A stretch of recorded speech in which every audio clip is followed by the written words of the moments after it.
Selamat pagi teman-teman, kembali saya Priscilla menjumpai teman-teman di hari ini.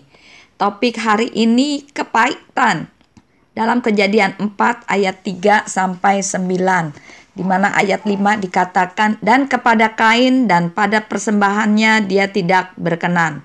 Dan Kain menjadi gusar dan wajahnya menjadi muram. Nah teman-teman, memang rasa kecewa seringkali melanda kehidupan manusia. Saya sendiri pun kadang suka kecewa. Nah, kekecewaan juga sering timbul di dalam kehidupan orang percaya. Dan tragisnya kekecewaan sering berakhir dengan timbulnya kebencian, kepahitan, tawar hati, bahkan kehancuran hidup seseorang. Seperti apa sih kepahitan itu?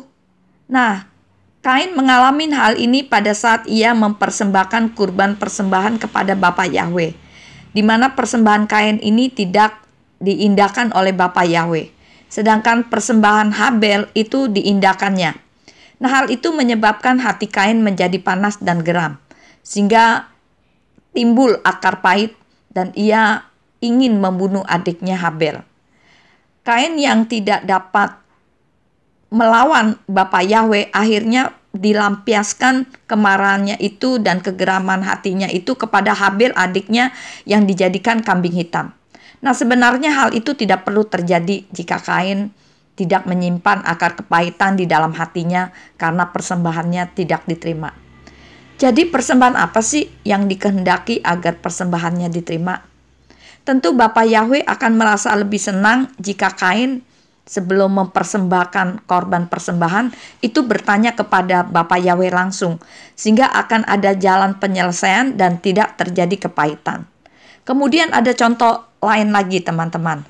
Ada seorang pendeta muda bertahun-tahun merasa sakit hati terhadap gembalanya, karena ia belum pernah diberi kesempatan untuk berkhotbah. Sebab menurut anggapan gembalanya, si pendeta muda ini belum layak untuk diberi kesempatan berkhotbah. Istilah kata belum mampulah. Nah, di dalam hati pendeta muda ini kemudian menyimpan akar kepahitan terhadap gembalanya sampai akhirnya ia mati bunuh diri. Waduh, bodoh banget nih. Ketika seseorang menanyakan mengapa pendeta muda ini mati bunuh diri, gembala itu menjawab apa? Karena ia tidak diizinkan berkhotbah. Orang itu bertanya lagi, mengapa ia tidak diberi kesempatan? Gembala itu jawabnya apa? Karena ia belum mampu, bagaimana?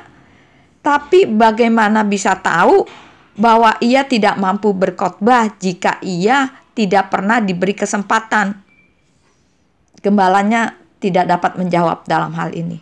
Nah, seandainya diberi kesempatan berkhotbah, akankah pendeta muda itu bunuh diri? Entahlah, kenyataannya semua sudah terjadi dan tidak mungkin dikembalikan lagi. Orang mengetahui bahwa hal itu terjadi karena adanya kepahitan di dalam dirinya yang disebabkan kekecewaan yang sangat mendalam. Apa yang diharapkan tidak tercapai. Untuk itu, janganlah menyimpan akar kepahitan terhadap seseorang di dalam kehidupan kita. Andai kata gembala itu memberi kesempatan kepada pendeta muda itu, apa salahnya? Ketika diberi kesempatan dan dianggap belum bisa berkhotbah, ya udah, gak usah dijadwal lagi. Yang penting sudah dikasih kesempatan.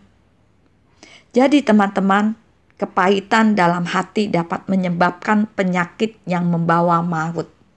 Untuk itu teman-teman, biarlah kita tidak menyimpan akar kepahitan. Selamat beraktivitas, Tuhan Yesus memberkati.